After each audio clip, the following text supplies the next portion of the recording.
Qualification pour l'élévation. Il y a quelqu'un qui veut toucher ce sujet. Le roi David est indiscutablement le personnage biblique de l'Ancien Testament le plus populaire et le plus reconnu. Pourtant, son entrée dans l'histoire biblique fut l'un des plus inconnus et son ascension à l'élévation des plus invraisemblables. La manière qu'il est entré dans l'histoire est un peu problématique.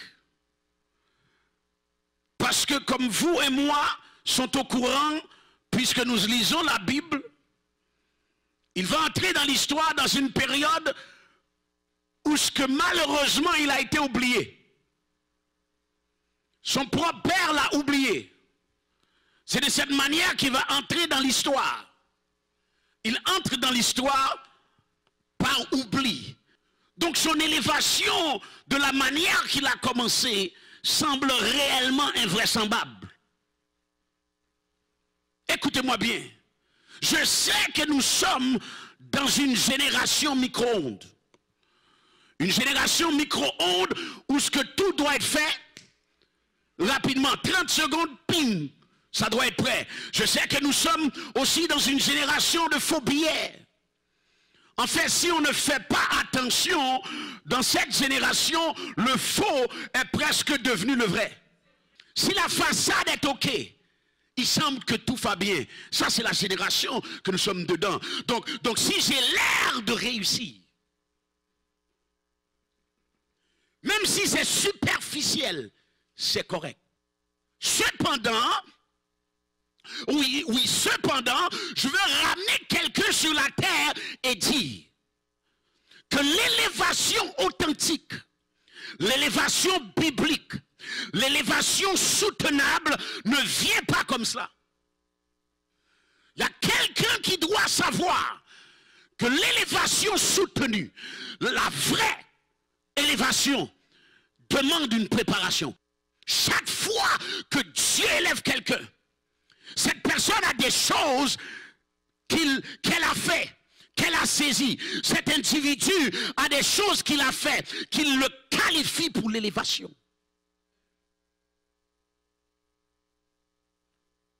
Donc nous allons mettre l'histoire de David sous l'observation. Vous êtes OK avec moi? Nous allons mettre l'histoire de David sous observation pour voir comment il a accédé à l'élévation. Donc, l'histoire de David, son ascension à l'élévation, commence par Saül déplut Dieu. Donc, Saül n'avait pas fait plaisir à Dieu. Donc, Saül déplut Dieu. Dis à ton voisin, Saül déplut Dieu. Donc, Saül déplut Dieu et l'Éternel le rejeta. Donc, l'histoire de David commence par un événement qui était compliqué pour Saül. Par un événement qui était compliqué pour Saül. Mais, dites mais. C'était compliqué pour Saül, mais pour David, je crois que cela ressemble à Romains 8, 28. Dans la version anglophone King James, je traduis pour vous, Romains 8, 28 nous dit, et nous savons que toutes choses travaillent ensemble. Toutes choses travaillent ensemble pour le bien de ceux qui aiment Dieu, pour ceux qui sont appelés selon son but. Donc David ne savait pas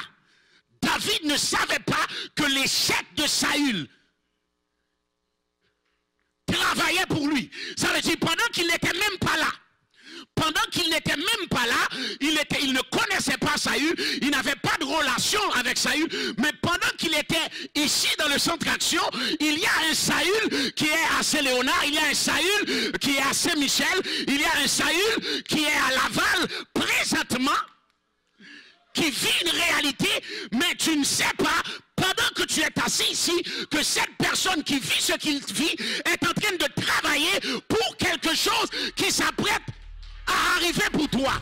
Je veux annoncer à quelqu'un, pendant que tes mains sont levées, qu'il y a quelqu'un là, pendant que tu es ici, que la personne là où ce qu'il est, qui travaille pour toi, au nom de Jésus-Christ de Nazareth. Est-ce qu'il y a quelqu'un qui le saisit? Si tu le saisis, dis I get it. Oh my God, si tu le saisis, dis I get it. Lorsque tu aimes Dieu et tu marches avec lui dans son plan, toutes choses travaillent. Toutes choses travaillent. Toutes choses travaillent pour toi. Pour toi. Vous êtes là. Et dans cette histoire, je réalise que ce n'est pas toutes les bonnes choses simplement qui travaillent. Mais il y a des mauvaises choses qui travaillent aussi. Parce que David, lui, son élévation n'a pas commencé par une bonne chose,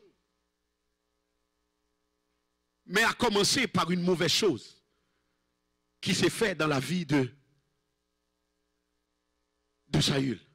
Dis à ton voisin, toute chose travaille pour toi maintenant. Toute chose travaille pour moi maintenant. À cet instant, pendant que je reçois la parole, il y a quelqu'un qui travaille pour moi. C'est pour ça que lorsque la personne te critique, laisse ça tranquillement. Ça travaille pour toi. Tes ennemis travaillent pour toi. Tes haters travaillent pour toi. Tes détracteurs travaillent pour toi. Tes persécuteurs travaillent pour toi. Ceux qui sont jaloux travaillent pour toi. Ceux qui critiquent travaillent pour toi. Ceux qui sont intimidés travaillent pour toi. Est-ce qu'il y a quelqu'un qui comprend de quoi je parle? Si c'est de toi que je parle, fais quelque chose.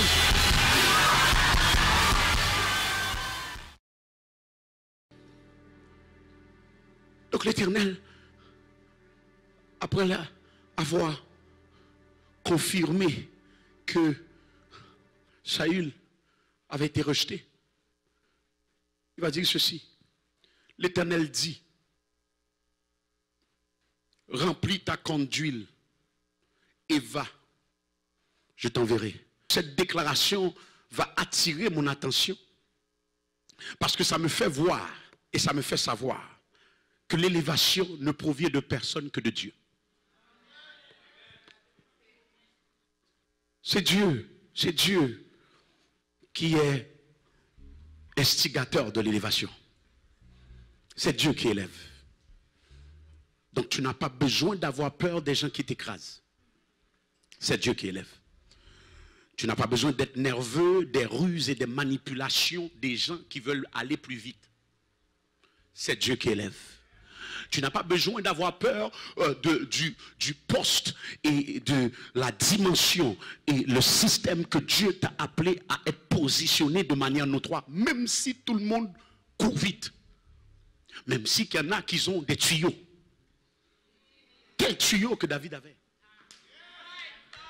Quel tuyau qu'il avait? Pas de tuyau. Même ton père t'avait refusé. Il n'avait pas de tuyau. Il n'avait pas personne qui était avec lui. Tu n'as pas besoin de tuyau. Tu as besoin de Dieu. La conclusion de ce verset, la fin de ce verset, le mot qui attire mon attention, c'est j'ai vu.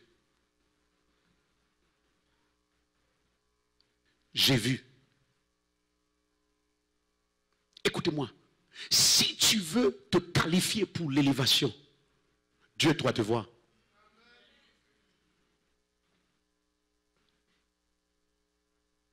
L'Éternel parle.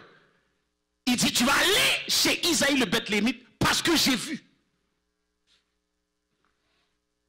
Si tu vas être qualifié pour l'élévation, Dieu doit te voir. Dieu doit te voir. Il a dit, j'ai vu. David a attiré l'attention de Dieu. Notre question devait être, qu'est-ce que Dieu a vu? Je suis là avec quelqu'un. Si Dieu a dit, j'ai, ta question pour la qualification doit être, qu'est-ce que Dieu a vu? Parce qu'il dit, j'ai vu en David. Déjà, ça m'annonce que Dieu regarde. Ça m'annonce que réellement, qu'il n'y a personne qui est à nuit à découvert. Tous les candidats pour l'élévation, je veux que tu saches que Dieu voit.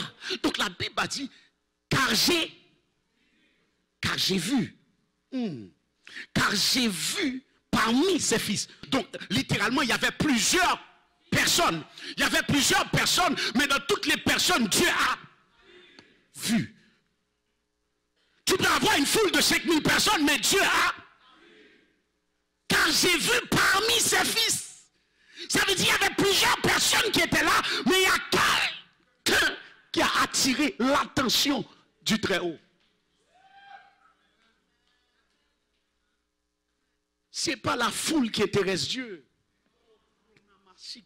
C'est pas ça. C'est pas ça. Il faut que dans la foule qu'il te voit. Donc ma question et ta question, si nous sommes en cheminement pour l'élévation, c'est qu'est-ce qu'il a? What did he see? Qu'est-ce qui a attiré l'attention de Dieu? Qu'est-ce qui a attiré l'attention de Dieu? Qu'est-ce qui a permis que Dieu démarque David du groupe? Qu'est-ce qui a permis que Dieu enlève David de Monsieur Tout-le-Monde? Qu'est-ce qui a permis que Dieu va parler de David qu'il est un homme selon mon cœur? Qu'est-ce qui va permettre à Dieu, en parlant de David, de dire que Jésus est assis dans le trône de David? Something was special about David. Il y a quelque chose qui a attiré l'attention de Dieu. Il y a quelque chose qui a attiré l'attention de Dieu.